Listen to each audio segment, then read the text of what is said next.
Depuis sa création en 1995, la méthode Scrum n'a cessé de gagner en popularité. En France, on estime que son arrivée est datée à partir de 2005, avec une hausse sensible à partir de 2010. Cette hausse fait qu'aujourd'hui, la méthode Scrum est utilisée partout par énormément de professionnels. C'est ce qui fait sa force, mais aussi sa faiblesse, car c'est une méthode qui est tellement simple à comprendre, et bien que comme tous les outils, elle est utilisée avec certains travers.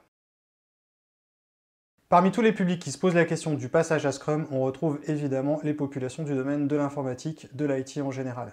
Les éditeurs, les startups, les DSI, ou tout simplement les entreprises qui ont une équipe de développement, vont à un moment donné se poser la question de leur gestion de projet, soit de la faire évoluer, soit d'en créer une. Il paraît donc assez logique de s'intéresser à ce qu'est la méthode Scrum. Contrairement aux idées reçues, la méthode Scrum ne s'adresse pas que aux populations informatiques ou IT, bien au contraire. Dans mes différentes missions, j'ai pu accompagner des journalistes, des gens du domaine de la formation, des gens qui travaillaient sur des produits physiques ou encore des systèmes électroniques.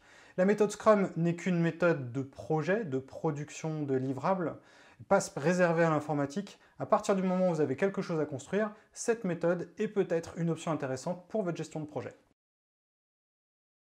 Dans les grandes lignes, la méthode Scrum est une méthode dite itérative et incrémentale. Le rythme de l'équipe est organisé en des itérations qui font toutes entre 2 et 3 semaines au démarrage généralement. Vous avez ensuite 3 rôles qui sont représentés. Le premier est ce qu'on appelle le product owner, littéralement le propriétaire du produit. Ce sera la personne qui sera en charge du succès du produit, du succès de l'expression de besoin, de comprendre et d'exprimer ce qu'il y a à faire.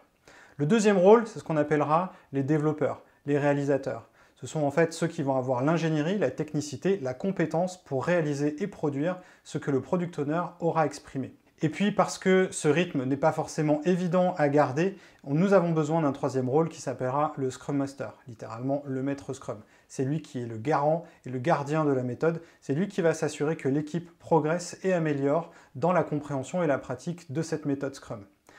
La vie des itérations est organisée en 4 événements. On démarre toujours par ce que nous appelons un sprint planning, un planning d'itération. Tous les jours, l'équipe se réunit au cours de ce qu'on appelle un daily meeting. C'est une réunion quotidienne qui ne fait pas plus d'un quart d'heure.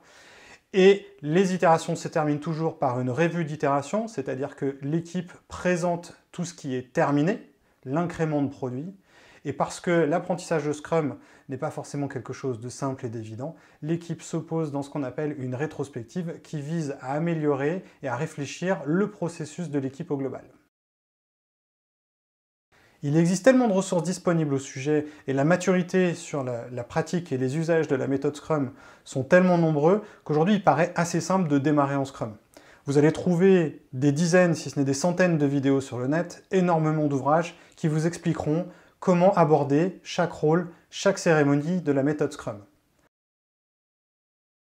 Vous faire accompagner en Scrum, c'est vous faire gagner du temps sur ces apprentissages, vous faire gagner du temps également sur les choix à faire et les erreurs à ne pas commettre sur qui doit être le product owner, quelles sont les qualités qu'on attend d'un Scrum Master, quelles vont être les responsabilités qu'on attend de l'équipe. Bref, toutes ces petites questions qui vont jalonner votre démarrage et qui vont faire que votre mise en place de Scrum sera efficace ou pas.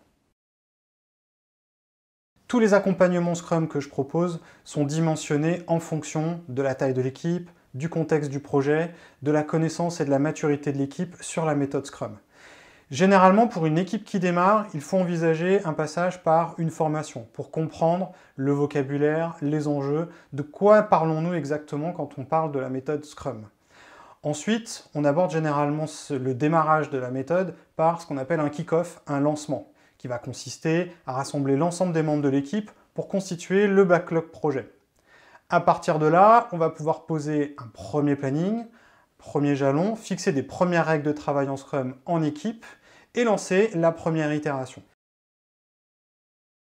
Dès que ces 2 premières étapes de formation et de lancement sont passées, je vous accompagne sur les étapes clés de lancement de vos premières itérations, au sprint planning, au daily meeting, aux revues d'itération et aux rétrospectives.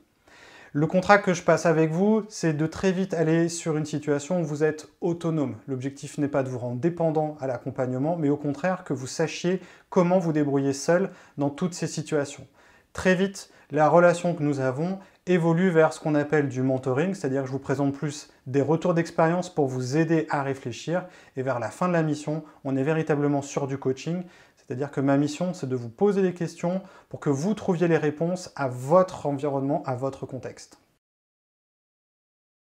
Si vous avez le projet de lancer une ou plusieurs équipes en Scrum, ou tout simplement si vous interrogez sur le choix que Scrum pourrait représenter dans votre contexte d'entreprise, n'hésitez pas à me contacter en bas de cette page. Nous pourrons avoir un premier échange pour discuter de votre contexte. Dans tous les cas, les prérequis pour avoir une bonne mission sont 1. De l'envie par l'ensemble des participants de travailler en agile et plus particulièrement suivant la méthode Scrum, et 2. Un sponsoring fort, c'est-à-dire que votre démarche de lancement de la méthode est légitimée en interne. Pour le reste, on verra ça ensemble.